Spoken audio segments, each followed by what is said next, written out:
अस्सलामुअलैकुम, मैं हूँ सामिया और आप सब देख रहे हैं किचन में सामिया यूट्यूब चैनल। तो आज हमारे किचन में बन रहा है केक रस्क। विदाउट अवन हम ये केक रस्क बनाएंगे। बगैर अवन के कलर का थोड़ा इशू हो जाता है, लेकिन वो भी मैं आपको बता दूंगी कि कलर लाने के लिए आप किस टिप को फॉलो करें। तो सबसे पहले बगैर अवन के हम इसे बना रहे हैं। तो इसके लिए यहाँ पर हमारे पास एक बड़ा सा पतीला है जिसके अंदर हम बेक करेंगे इसे केक रस्क को। और इसके अंदर मैंने जाली का कोई सा भी स्टैंड रखा है। जाली का स्टैंड ना हो तो आप किसी भी किस्म का कोई स्टील का बर्तन भी रख सकते हैं। और अब आपने इसको प्री हीट करने के लिए रख देना है मीडियम फ्लेम पे, और किसी ऐसे कवर से इसको कवर करना है जिससे एयर बाहर बिल्कुल भी ना निकले। और आपने साथ में ही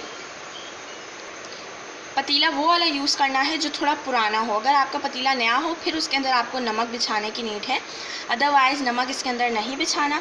तो बस अब आपने इसको मीडियम फ्लेम पे छोड़ देना है 10 से 15 मिनट तक के लिए, और इतनी देर में हमारा केक रस्क का जो बैटर है वो भी डन हो जाएगा।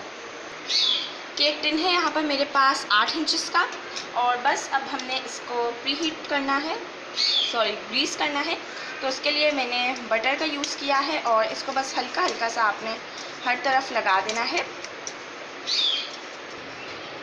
तो इसको मैंने ग्रीस कर दिया है, और बस अब मैंने इस साइज़ का बटर पेपर कट किया जो थोड़ा सा इससे बड़ा था, और इसको आपने साइडों पे अच्छी तरह से स्टिक कर देना है। बटर पेपर ना हो तो आप इसी तरह से बटर लगाएं, बटर से ग्रीस करें और ऊपर थोड़ा सा मैदा डस्ट कर दें तो भी काम चल जाएगा। लेकिन अगर ये यूज़ करेंगे तो केक बहुत जल्दी डीमोल्ड हो जाएगा।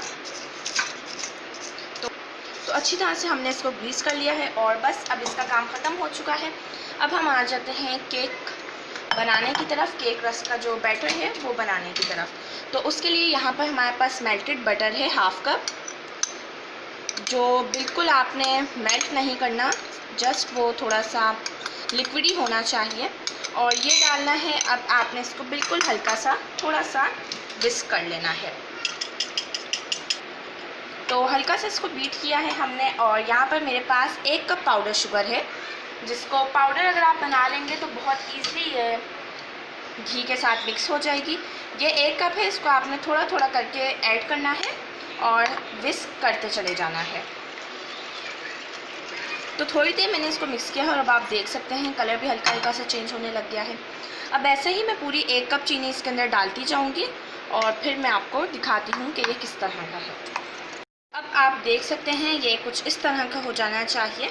और यहाँ पर हमारे पास 1 कप मैदा है, और 1 टीस्पून ही बेकिंग पाउडर है। बेकिंग सोडा इसके अंदर नहीं यूज़ होगा, ये भी हमने इसके अंदर डाल दिया है। और बस अब इसको मिक्स करना है और इसे साइड पे रख देना है।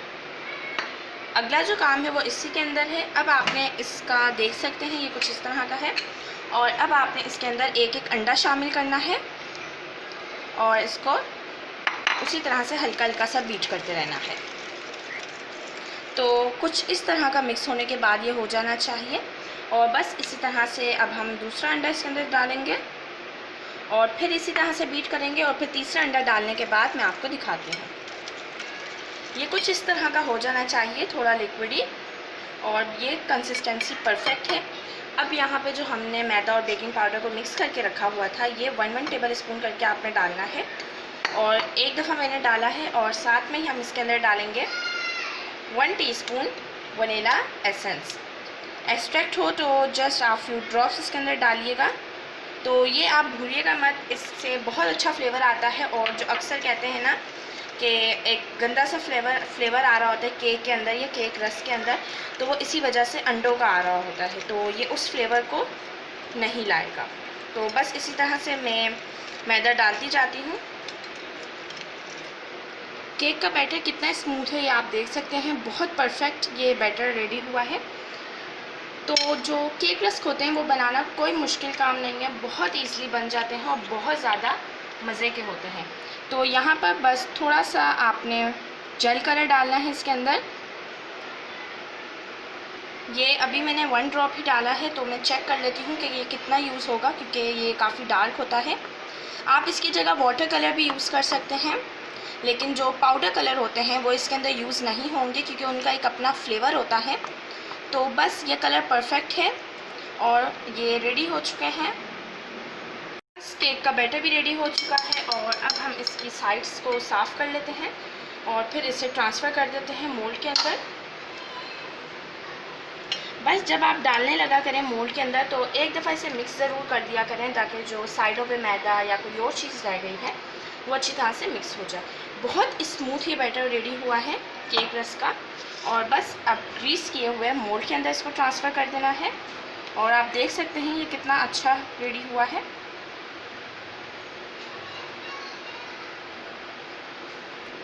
केक को हमने मोल्ड के अंदर ट्रांसफ़र कर दिया है।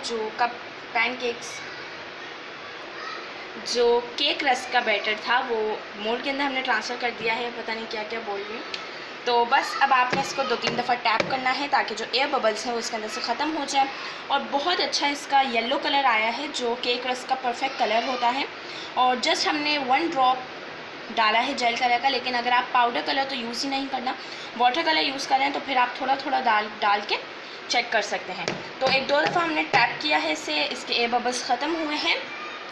या आप कुछ इस तरह के इसके अंदर फॉक का यूज़ करें या टूथपिक का यूज़ करें ताकि जो एयर बबल्स हैं वो सारे ख़त्म हो जाएं। और बस अब ये रेडी है, ट्रांसफ़र कर देते हैं हम इसे प्रीहीटेड पतीला जो था हमारा उसके अंदर। तो इसका कैप हम काटते हैं। बहुत अच्छी तरह से ये प्रीहीट हो चुका है। हमने कोई नमक वगैरह इसके अंदर नहीं बिछाया। और ये जो केक रस्क का बैटर है ये आपने सेंटर में रखना है और इसको कवर कर देना है। मीडियम आंच पे आपने इसको रखना है 5 मिनट और बाकी के 30 to 40 मिनट्स हमने इसको रखना है लो फ्लेम पे। तो कलर लाने के लिए जो बेस्ट थिंग है वो ये है कि आप इस तरह का कोई कपड़ा फर्स्ट रखें जो नॉर्मल हो, ज़्यादा मोटा या ज़्यादा पतला ना हो। इसके ऊपर आप कोई मोटा कपड़ा रखें और फिर उसी साइज़ का जो हमने बर्तन यूज़ किया है जिसके अंदर हम इसको बेक कर रहे हैं उसी साइज़ का कोई और आपने लेके उसको इससे कवर कर देना है। तो इससे जो पूरा ओवन के स्टाइल का बनता है वो बनेगा। तो बस अब आपने कुछ इस तरह से करना है। इससे बहुत आसानी से कलर केक के ऊपर आ जाता है क्योंकि हीट बिल्कुल भी बाहर नहीं निकलती और जब हीट बाहर नहीं निकलती तो केक बिल्कुल परफेक्ट बेक होता है। तो बस अब मैं मिलती हूँ आपसे 30 से 40 मिनट के बाद जब हमारा केक रस्क का जो केक है वो रेडी हो जाएगा। केक बिल्कुल डन हो चुका है और तकरीबन 30 मिनट लगे हैं इसको डन होने में। इस वक्त आपने इसको बहुत ज़्यादा नहीं पकाना। आप देख सकते हैं कितना खूबसूरत इसका कलर आया है। तो बस अब हम इसे निकाल लेते हैं। केक हमने निकाल लिया है और बिल्कुल आराम से अब आपने इसको फ़ौरन से डिमोल्ड कर देना है और फिर अब आपने इसको ठंडा करने के लिए रखना है। पहले हम इसकी साइड से अलग कर लेते हैं। साइड अलग हमने कर ली है और अब हम इसे डिमोल्ड कर देते हैं। तो बहुत आसानी से ये डिमोल्ड हो चुका है। काफ़ी गर्म है अभी और गरम गरम में ही आपने बटर पेपर इसका बिल्कुल रिमूव कर देना है।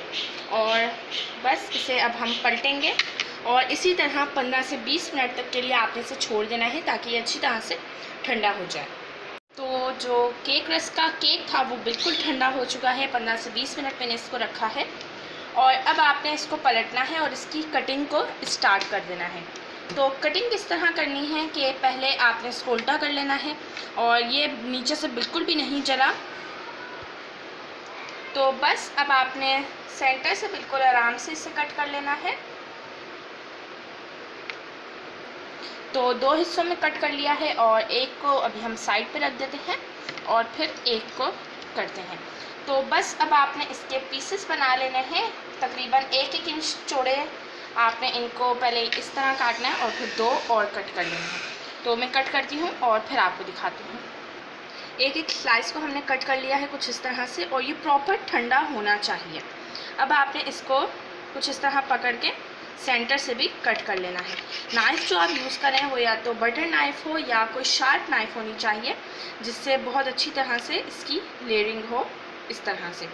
तो बस एक पीस कर लिया है, पहले हम इसी का कर लेते हैं और अब आपने इसको सेंटर से हाफ़ करना है। इसको मैं साइड पर कर देती हूँ। सेंटर से कुछ इस तरह आपने हाफ़ करना है। मैं एक आपको बताऊंगी और बाकी सारे मैं खुद करूंगी और फिर बीच से भी आपने इसको कुछ इस तरह का कर लेना है। तो ये इस तरह का केक रस अभी हमारा बना है, बहुत सॉफ्ट केक है ये। और मैं इसी तरह से तमाम करती हूँ और फिर आपको दिखाती हूँ कि नेक्स्ट स्टेप में क्या करना है। तो केक रस रेडी है दोबारा अगेन बेक होने के लिए। तो ये मैंने ट्रे ली थी और इसको ऑयल से ग्रीस किया, बिल्कुल हल्का सा ऑयल यूज़ किया है। और इसके ऊपर आपने बटर पेपर रख देना है ताकि डायरेक्ट इनको हीट ना मिले। और बिल्कुल आराम से एक एक को लेना है और इनको रख देना है। कुछ इस तरह से आपने इसको आराम से बिल्कुल रखना है। और मैं इसी तरह से रखती हूँ और फिर आपको दिखाती हूँ। तो ये देखिए मैंने कुछ इस तरह से सेट किया है। आपने जो निचला पार्ट होगा वो पहले ऊपर रखना है और जो ऊपर का पार्ट होगा वो आपने नीचे रखना है। अब आपने या तो कोई और पतीला यूज़ करें या वही यूज़ करें, लेकिन उसका कैप आपने जब हटा देना है ताकि उसके अंदर किसी किस्म की गर्म हवा नहीं होनी चाहिए। और बस इसी वक्त कोई प्रीहीट ये नहीं है। और अब आपने इसे रखना है और तकरीबन 5 से 8 मिनट, 5 मिनट के बाद आपने इसे चेक करना है। कुछ इस तरह से उठा के आप देखेंगे कि कलर किस तरह आया है। और मीडियम फ्लेम पे अब मैं इसे छोड़ देती हूँ तकरीबन 5 मिनट तक के लिए और फिर हम चेक करते हैं। एक तरफ वो बेक हो रहे हैं दोबारा से और दूसरी तरफ मैंने ये भी कट कर लिए हैं। और जैसे ही वो निकलेंगे फिर मैं आपको दिखाऊंगी और फिर इनको प्रीहीट करूँगी, इनको भी बेक कर लेंगे फिर हम। लेकिन मैं यहाँ पे आपको ये बता दूँ कि आप कितने टाइम तक इसको स्टोर करके रख सकते हैं। तो आप तकरीबन बनाने के बाद इसको 1 हफ़्ते तक के लिए फ्रिज वगैरह के अंदर रख सकते हैं। और अगर आप कुछ इस तरह से बना के रखना चाहें और बाद में बनाना चाहें केक बना लें और बाद में केक रस बनाना चाहें तो आप वो भी कर सकते हैं। तो बस जैसे ही वो बेक होके आते हैं फिर मैं आपको दिखाती हूँ। मिनट मैंने इनको रखा और फिर इनकी साइड्स को चेंज कर दिया है। बहुत खूबसूरत कलर आ रहा है। बगैर ओवन के यही प्रॉब्लम रहता है कि कलर का थोड़ा इशू आ जाता है, लेकिन कलर से कोई फ़र्क नहीं पड़ेगा। बहुत खस्ता और बहुत मज़े के ये बन रहे हैं। तो बस इसको कवर कर देते हैं और 10 मिनट के लिए मज़ीद मैं छोड़ आई हूँ इसे। और फिर जब रेडी होते हैं 10 मिनट के बाद फिर हम एक एक जो पतली साइड थी उनको 5-5 मिनट के लिए रखेंगे और फिर मैं आपको दिखाती हूँ। तो केक रस हमारे बिल्कुल परफेक्ट डन हो चुके हैं। मैं आपको दिखा देती हूँ कि कितने अच्छे से ये बने हैं। तो इनकी आवाज़ आप देख सकते हैं, बहुत अच्छे और बहुत खस्ता बने हैं। तो मैं आपको ये नहीं दिखा सकी जब मैं इसको निकाल रही थी, क्योंकि मेरा जो जिसके अंदर मैं बेक कर रही थी उसके साथ लग के मेरा हाथ भी अपना थोड़ा जल गया था यहाँ से, इसलिए मैं दिखा नहीं सकी। तो उम्मीद है आप सबको आज की वीडियो अच्छी लगी होगी। वीडियो अच्छी लगे तो वीडियो को लाइक करना बिल्कुल भी मत भूलिएगा। और अगर आप हमारे चैनल पे नए हैं तो हमारे चैनल के सामने को सब्सक्राइब करें और बेल आइकॉन को दबाना बिल्कुल भी मत भूलिएगा। मिलती हूँ नेक्स्ट वीडियो में। अल्लाह हाफिज़।